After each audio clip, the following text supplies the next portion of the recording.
Welcome to the channel.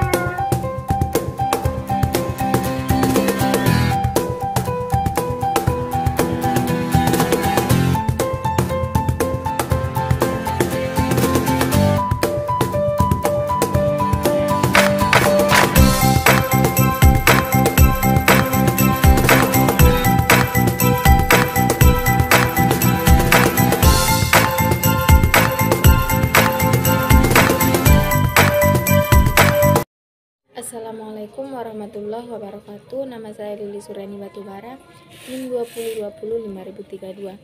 Baiklah, di sini saya akan menjelaskan materi tentang pendekatan dan jenis penelitian. Adapun pendekatan yang digunakan dalam peneliti ini adalah pendekatan kualitatif.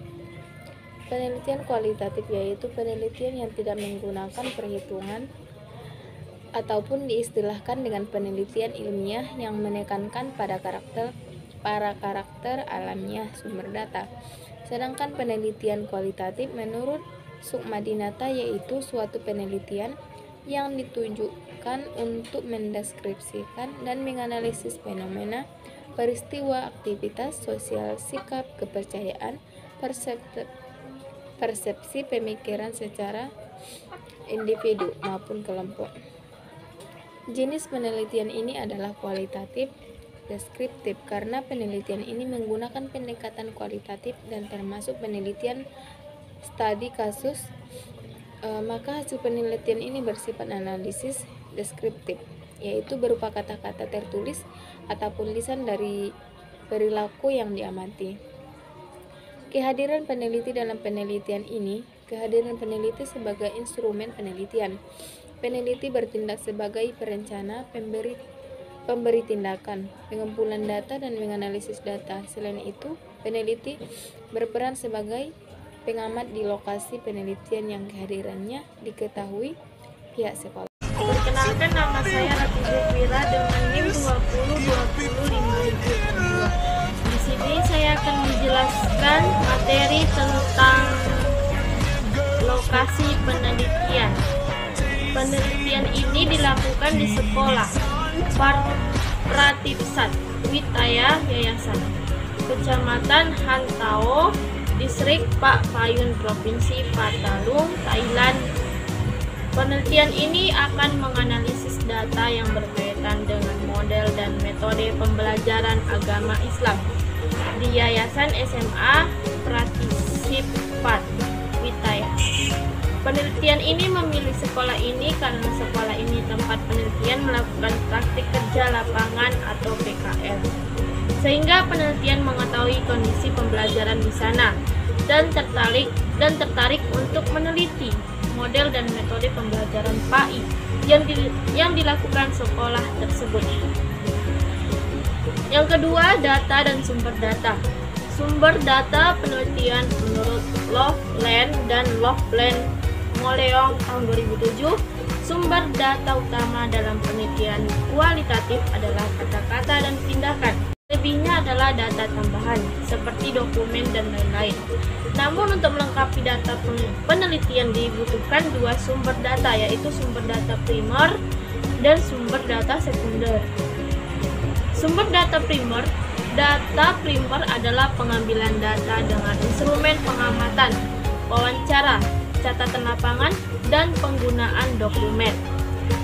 Sumber data primer merupakan data yang diperoleh langsung dengan teknik wawancara informan atau sumber langsung.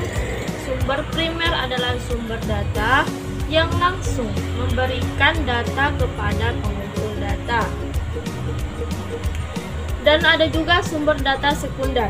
Sumber data sekunder ini adalah data yang digunakan untuk mendukung data primer, yaitu melalui studi kepustakaan, dokumentasi, buku, majalah, koran, arsip tertulis yang berhubungan dengan objek yang akan diteliti pada penelitian ini.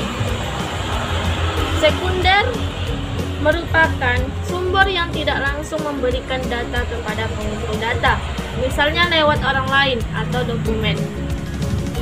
Sumber data sekunder ini akan mempermudah peneliti untuk mengumpulkan data-data dan menganalisis hasil dari penelitian ini.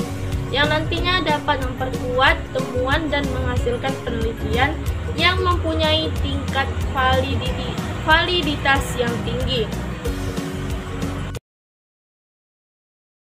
Baiklah, saya akan menjelaskan tentang teknik pengumpulan data. Teknik pengumpulan data dalam penelitian kualitatif. Data yang dikumpulkan berupa data deskripsi, misalnya dokumen pribadi, catatan lapangan, tindakan responden, dokumen, dan lain-lain. Menurut Loveland, sumber data utama dalam penelitian kualitatif ialah kata-kata dan tindakan. Selebihnya adalah data tambahan seperti dokumen dan lainnya. 6. Analisis data. Analisis data merupakan salah satu langkah penting dalam rangka memperoleh temuan-temuan hasil penelitian. Teknik analisis data yang dipergunakan dalam penelitian ini adalah teknik deskripsi, dengan membuat gambaran yang dilakukan dengan cara reduksi data atau menyederhanakan paparan atau sajian data. Dan penarikan kesimpulan. Reduksi data adalah proses pemilihan, pemusatan, pematian pada penyederhanaan, mengonfirmasikan, dan transformasi data mentah atau data kasar yang muncul dari catatan-catatan tertulis di lapangan. Reduksi data dilakukan dengan membuat ringkasan atau mengembangkan sistem pengkodean atau menelusuri tema, membuat gugus-gugus, dan menulis memo. Penyajian data adalah proses menyusun informasi yang kompleks dalam bentuk sistematis sehingga menjadi bentuk yang sederhana serta dapat dipahami maknanya. Sedangkan penarikannya kesimpulan adalah langkah terakhir yang dilakukan penelitian dalam menganalisis data secara terus-menerus, baik pada saat pengumpulan data atau setelah pengumpulan data. Dalam penelitian kualitatif, penarikan kesimpulan tersebut. Assalamualaikum warahmatullahi wabarakatuh. Perkenalkan, nama saya Serina Robiuli Pasihaan, NIM 2020-50236, Prodi PGMI. Baiklah, saya akan menjelaskan tentang tahap prosedur penelitian. Prosedur penelitian dilakukan dalam 4 tahap. Yang pertama, tahap perencanaan atau pralapangan. Pada tahap perencanaan, peneliti mengidentifikasi masalah yang akan diteliti, menentukan dan menetapkan fokus penelitian, membuat rancangan penelitian, menetapkan setting penelitian, mengurus perizinan, memilih dan menetapkan informan, menetapkan strategi dan teknik pengumpulan data, serta menyiapkan sarana dan prasarana penelitian. Yang kedua ada tahap pelaksanaan atau pekerja lapangan. Pada tahap pelaksanaan penelitian, peneliti akan melakukan kegiatan sesuai dengan rancangan kegiatan yang sudah disusun peneliti. Peneliti akan melakukan observasi dan mewawancara sumber data dan mengumpulkan dokumentasi. Yang ketiga ada tahap analisis data. Pengolahan dan pemaknaan data dilakukan peneliti setelah data terkumpul atau kegiatan pengumpulan di lapangan dinyatakan selesai. Analisis data kualitatif dimulai sejak peneliti memasuki lapangan dan dilakukan secara berkelanjutan sampai tidak diperoleh lagi data baru. Dalam hal ini, hasil analisis dan pemaknaan data akan berkembang, berubah dan bergeser sesuai perkembangan dan perubahan data yang ditemukan di lapangan.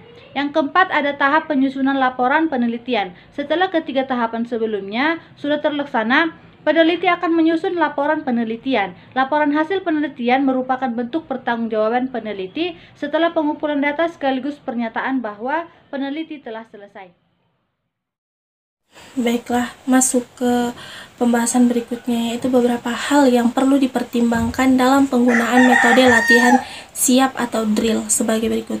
Pertama, harus disadari bahwa pengertian belajar bukan berarti pengulangan yang persis sama dengan apa yang telah dipelajari sebelumnya.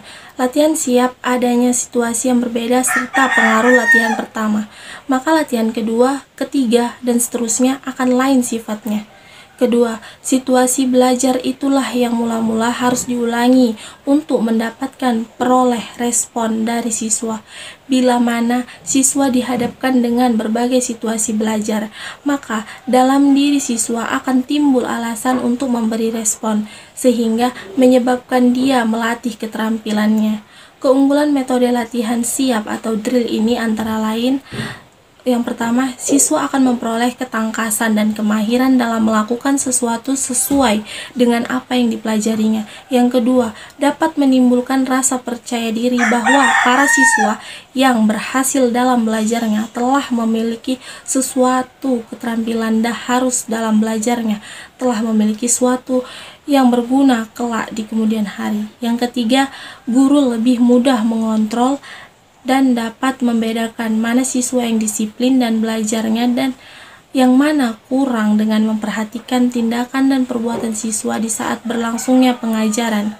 Kelemahan metode latihan ini antara lain: yang pertama, dapat menghambar inisiatif siswa, di mana inisiatif dan minat siswa yang berbeda dengan petunjuk guru dianggap suatu penyimpangan dan pelanggaran dalam pengajaran yang diberikannya. Yang kedua, menimbulkan penyesuaian secara statis kepada lingkungan.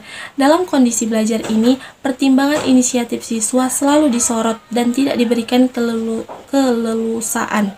Siswa menyelesaikan tugas secara status sesuai dengan apa yang kaku. Artinya, seolah-olah siswa melakukan sesuatu secara status sesuai dengan apa yang diinginkan oleh guru. Yang ketiga, membentuk kebiasaan yang kaku. Artinya seolah-olah siswa melakukan sesuatu secara mekanis, dan dalam memberikan stimulus, siswa dibiasakan bertindak secara otomatis. Hai, perkenalkan nama saya Fitri Kulemi, NIM 2020-50144. Nah, di sini saya akan menjelaskan tentang faktor pendukung.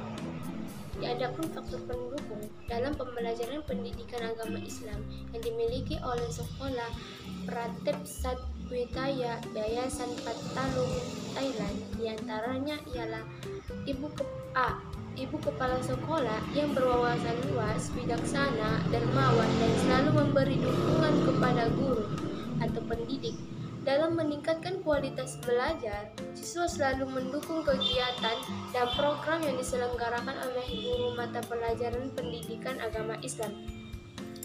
Dari penjelasan dapat disimpulkan bahwa di sekolah Pratep Satwitaya Yayasan Patalung Thailand, akan tetapi beliau bijaksana dan memiliki harapan, di mana para peserta didik di sekolah Pratep Sat Thailand ini agar pembelajaran pendidikan agama Islam ini tertanam dalam diri peserta didik.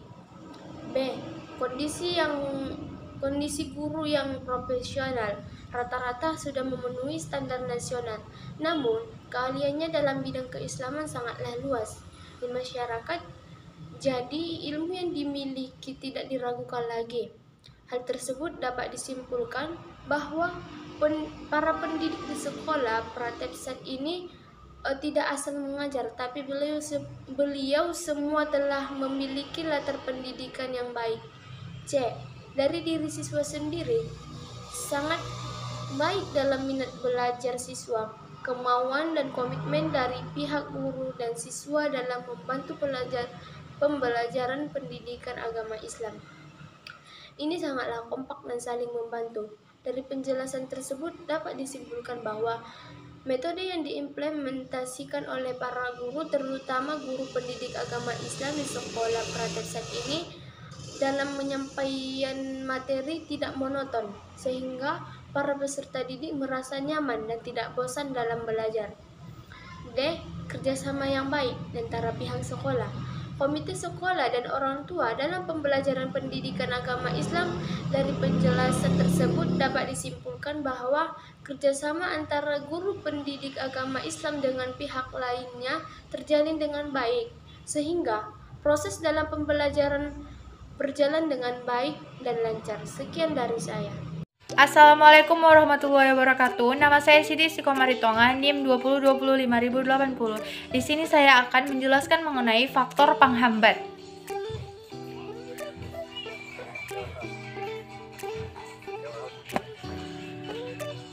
faktor penghambat. Adapun faktor penghambat yang sering dihadapi guru pendidikan agama Islam dalam pembelajaran mata pelajaran pendidikan agama Islam di sekolah yaitu sebagai berikut.